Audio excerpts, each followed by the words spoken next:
તમારી જગ્યા પર બેસીને મોઢું બંધ રાખીને નાક દબાવવાનું છે. 16મી સેકન્ડે તમારી અંદર રહેલો જણ કહેશે, નાક છોડી દે, મને જીવન ગમે છે.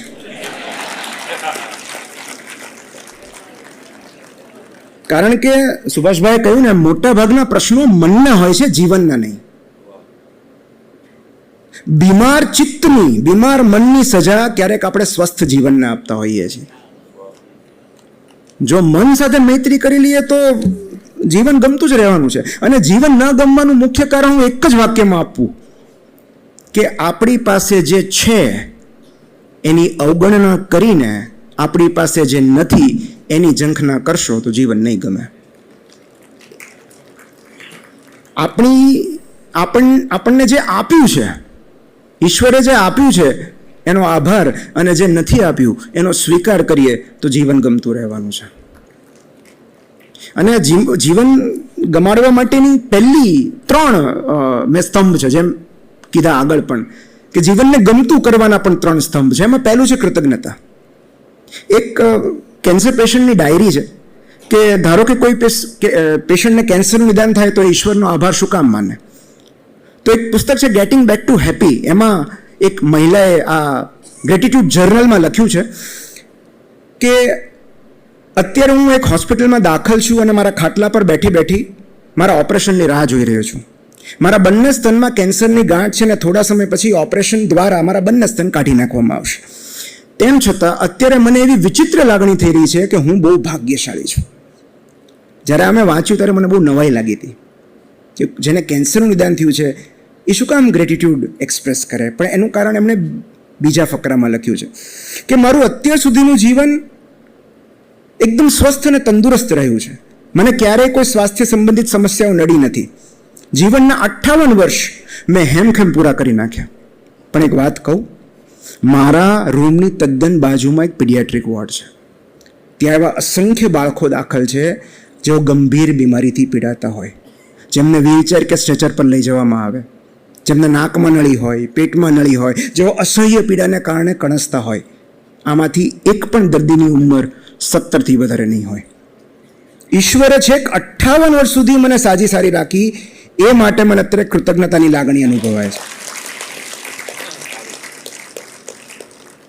સો જીવનના કોઈ પણ કપરા સંજોગોમાં જે દરેક લોકો કહેતા હોય છે, કાઉન્ટ યોર બ્લેસિંગ્સ. એક માં કડકડતી ઠંડીમાં પોતાના 2 દીકરાઓને, ગરીબ માં હતી, એમને ઠંડી ન લાગે એટલે છાપા ઓઢાડીને સુવડાવતી હતી. બ્લેન્કેટ તો ન હોય, છાપા પાથરી દીધા અને છાપા ઉડી ન જાય એના ઉપર ઘાસ નાખી દીધું કે બેને થોડું ગરમાવો રહે. અને ત્યારે એ જે નાનો ભાઈ હતો એણે મોટાને પૂછ્યું કે હે ભાઈ, જેમની પાસે છાપા અને ઘાસ નહીં હોય એમની કેટલી ખરાબ હાલત થતી હશે. તો એક બહુ સરસ પ્રસંગ છે નાનો એવો કે જોસેફ હેલર અને કર્ટ વોનેગટ, અમેરિકાના 2 બહુ મહાન લેખકો, એક ફાર્મ હાઉસમાં ભેગા થઈ ગયા એક પાર્ટીમાં, અને બંને સાઈડમાં ઊભા હતા એક ખૂણામાં. અને ત્યારે જોસેફ હેલરની મશ્કરી કરવા માટે કર્ટ વોનેગટે પૂછ્યું કે તને ખબર છે કે આ પાર્ટીના યજમાન કેટલું કમાય છે? એટલે હેલરે કહ્યું કે ના. તો કે તારા અત્યાર સુધીના જેટલા પુસ્તકો વેચાયા છે એની કુલ કિંમત, રોયલ્ટી જવા દે, એનું જે કુલ વેચાણ કિંમત છે એના કરતાં 10 ગણી વધારે રકમ આ પાર્ટીના યજમાન એક દિવસમાં કમાય છે. એટલે હેલરે બહુ જ સુંદર જવાબ આપ્યો કે હા, પણ મારી પાસે કશું કેવું છે જે એમની પાસે ક્યારેય નહીં હોય. એટલે વોનેગટે પૂછ્યું કે એવું તો શું છે? હેલરે કહ્યું કે મારી પાસે સમજણ છે કે મારી પાસે જેટલું છે એ પર્યાપ્ત છે. તો એક ડબલ એક્સેલ ફિલ્મનો એક બહુ સરસ ડાયલોગ છે, જબ તક दूसरों के दुख से मुलाकात नहीं होती अपना दुख ही हमको अल्टीमेट लगता है. એટલે જ્યારે પણ જીવન ન ગમે ને ત્યારે કોઈક એવા વ્યક્તિઓને મળજો કે જે તમારા કરતાં વધારે દુઃખી હોય. એના 2 ફાયદા થશે. એક તો એમનું દુઃખ સાંભળીને આપણને એમ થશે કે આપણું જીવન તો ઘણું સારું છે, અને એમનું દુઃખ શેર કરીને એમને થોડી હળવાશ અનુભવાશે. કારણ કે અન્યનું દુઃખ આપણને કૃતજ્ઞ બનવાની તક આપે છે અને આપણું દુઃખ આપણને વિનમ્ર બનવાની તક આપે છે. છેલ્લી 2 વાત જે મારે કરવી છે કે સપોઝ એક આદ્ય શાંતિ કરીને સ્પિરિચ્યુઅલ લીડર છે, એમણે કહ્યું છે કે સુખી થવાનો એક જ રસ્તો છે કે આ ક્ષણમાં જે કંઈ તમારી માંગણી છે એનો ત્યાગ કરી દો. આ ક્ષણમાં જે કંઈ માંગણી છે એનો ત્યાગ કરી દો. You are fine, you are happy. તો પછી પ્રશ્ન એવો થાય કે આગલી ક્ષણનું શું કરવાનું? એનો ડર, એની ચિંતા, એની અસલામતી, એનું શું કરવાનું? તો કોઈ બસનો ડ્રાઈવર સાવ અજાણ્યો હોવા છતાં એના પર ભરોસો મૂકીને આપણે બસમાં નિરાતે ઊંઘી જઈએ છીએ. કોઈ ફ્લાઇટના કેપ્ટનને બિલકુલ પરિચય ન હોવા છતાં આપણે ફ્લાઇટમાં બેસીએ છીએ. કોઈ શિપના કેપ્ટનને ઓળખતા ન હોવા છતાં ડૂબી જવાના ડર વગર આપણે વાહનમાં બેસીએ છીએ. તો જો કોઈ અપરિચિત બસના ડ્રાઈવર, પાયલટ કે કેપ્ટન પર ભરોસો રાખીને આપણે મુસાફરી કરતા હોઈએ તો આપણા પ્રિય, પરિચિત અને પાવરફુલ એવા શ્રી કૃષ્ણમાં ભરોસો રાખીને નિશ્ચિંત કેમ નથી થઈ જતા? ટૂંકી મુસાફરી દરમિયાન જેટલો ભરોસો આપણે આ વ્યક્તિઓમાં કરીએ છીએ એટલો જ ભરોસો આપણને આપણા જીવનરથના સારથી પર હોવો જોઈએ. તો વધુ પડતા ડર, ચિંતા અને અસલામતીનું મુખ્ય કારણ બ્રહ્માંડ સાથેનું ડિસ્કનેક્શન છે. જ્યારે આપણે આપણી જાતને વધુ પડતું મહત્વ આપીએ છીએ, ઇલ્યુઝન ઓફ કંટ્રોલ, કે બધું આપણા કંટ્રોલમાં છે, બધી પરિસ્થિતિ આપણા કંટ્રોલમાં છે, આપણી આસપાસનું વાતાવરણ, એમાં રહેતા લોકો, એમનું રિએક્શન બધું જ આપણા કંટ્રોલમાં છે. જ્યારે આપણે આવું માનવા લાગીએ છીએ ત્યારે આપણે દુઃખી થઈએ છીએ. સો એક બહુ સરસ પુસ્તક છે, યુનિવર્સ હેઝ યોર બેક. આ બ્રહ્માંડ તમારી સાથે છે. અને મારે તો પુસ્તકનો ઉલ્લેખ કરવો હોય આમ તો અપ્રસ્તુત છે, કારણ કે આપણે તો એવી સંસ્કૃતિમાંથી આવીએ છીએ જ્યાં ભગવાને બાળપણમાં મોઢું ખોલીને બતાવી દીધું હતું કે બ્રહ્માંડ આપણી અંદર છે. આપણે એ જ એનર્જીમાંથી બનેલા છીએ. તો શેનો ડર? તો એક બહુ સરસ કોટ છે કે always doubt your doubt before you doubt your faith. તમારી શ્રદ્ધા પર શંકા કરતા પહેલા તમારી શંકા પર શંકા કરજો. અને જીવન ગમાડવાનો છેલ્લો ઉપાય, છેલ્લી 5 મિનિટ અને 50 સેકન્ડ બાકી છે.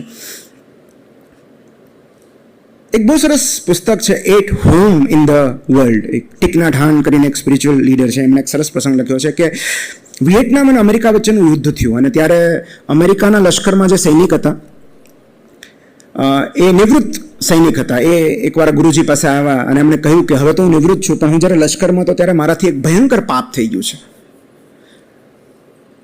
અમારા કેટલાક સાથી સૈનિકો યુદ્ધમાં માર્યા ગયા હતા અને એ શહીદોનો બદલો લેવા માટે મેં 5 નિર્દોષ બાળકોને મારી નાખ્યા, દુશ્મન દેશના, એટલે કે વિયેતનામના 5 નિર્દોષ બાળકોને મેં મારી નાખ્યા મારા સાથી સૈનિકોની શહાદતનો બદલો લેવા માટે.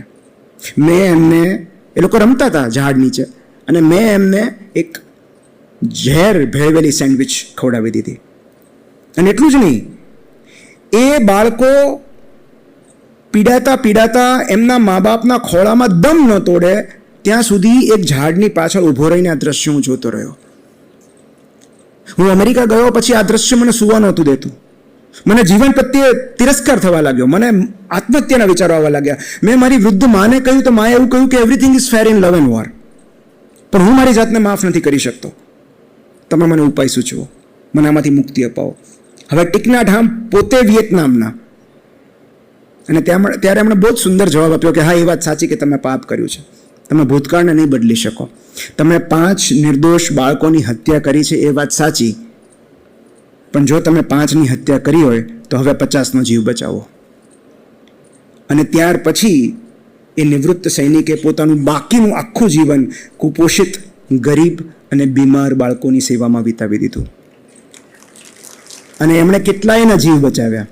તો કહેવાનો અર્થ એ છે કે મને જીવન ગમે છે એનો એક અર્થ એવો પણ થાય કે મને અન્યનું જીવન પણ ગમે છે. અને અન્યના જખમો પર મલમ લગાડીએ તો અને ત્યારે જ સ્વના જોખમો રૂજાય છે.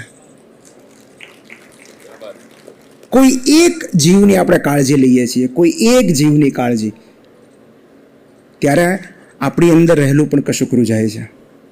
અને છેલ્લે હું એવું કહીશ કે અળસિયા હોય ને, અળસિયા એકદમ સરળ, સૌથી સાદા સજીવો જેને કહેવાય, તો અળસિયા પર સૌથી વધારે અભ્યાસ કર્યો ડાર્વિને, ચાર્લ્સ ડાર્વિને. પોતાના 70-75 વર્ષની રાત્રે નીકળી પડતા.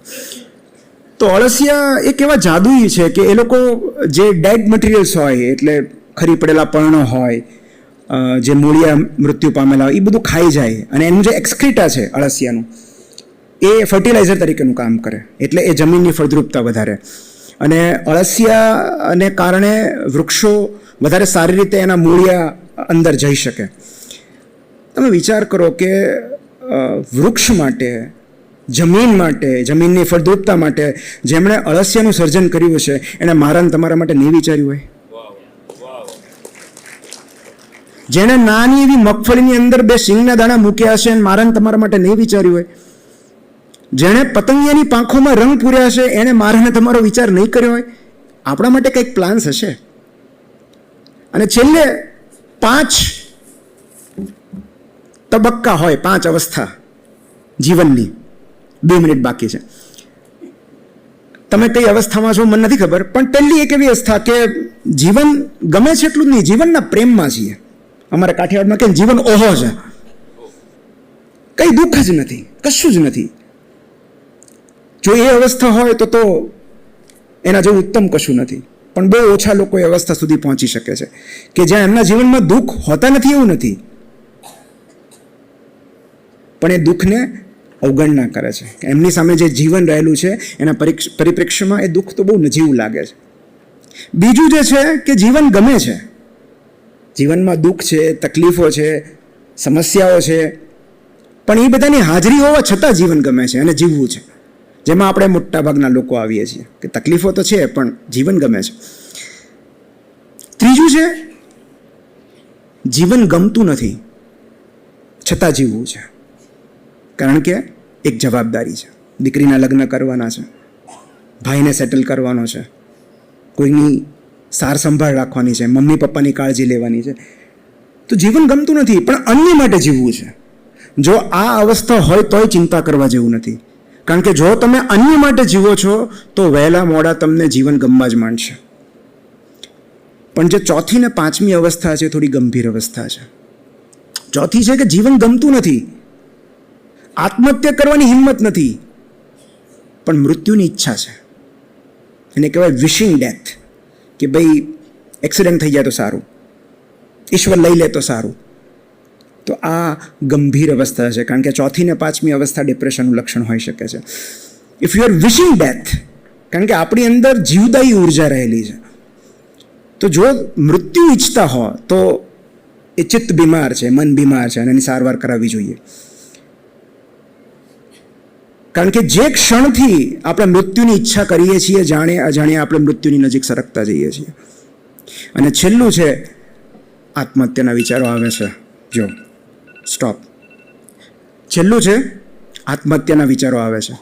જો એવું થતું હોય તો આ સેમિનાર પૂરો થાય પછી તમારે તાત્કાલિક કોઈ મદદની જરૂર છે, તમારે કોઈ સાયકેટ્રિસ્ટને, કોઈ થેરાપિસ્ટને બતાવવું જોઈએ જો એ અવસ્થામાં હોય તો. એક જ લાઈનમાં હું એટલું કહીશ કે જીવનની સુંદરતા માણવી હોય તો ફૂટપટ્ટી મૂકી દો, કારણ કે જો તમે માપવા કે ગણવા રહેશો તો માણી નહીં શકો. આ જીવન માણવાનો એક જ રસ્તો છે, તમારા અભિપ્રાયો, તમારા નિષ્કર્ષો, તમારા કન્ક્લુઝન્સ બધા સાઈડ પર મૂક. Do not conclude, conclusion is death. માટે જો તમે જેઓ કળા કરતા મોરના પીછા ગણવા બેસે છે એ મોરની સુંદરતા ચૂકી જાય છે. જો આકાશના તારા ગણે છે એ આભની સુંદરતા ચૂકી જાય છે. માટે મિનિટો કલાકોમાં જીવનને બદલે જો આપણે ક્ષણોમાં જીવી શકીએ તો કદાચ જીવનને વધારે વહાલું કરી શકીએ.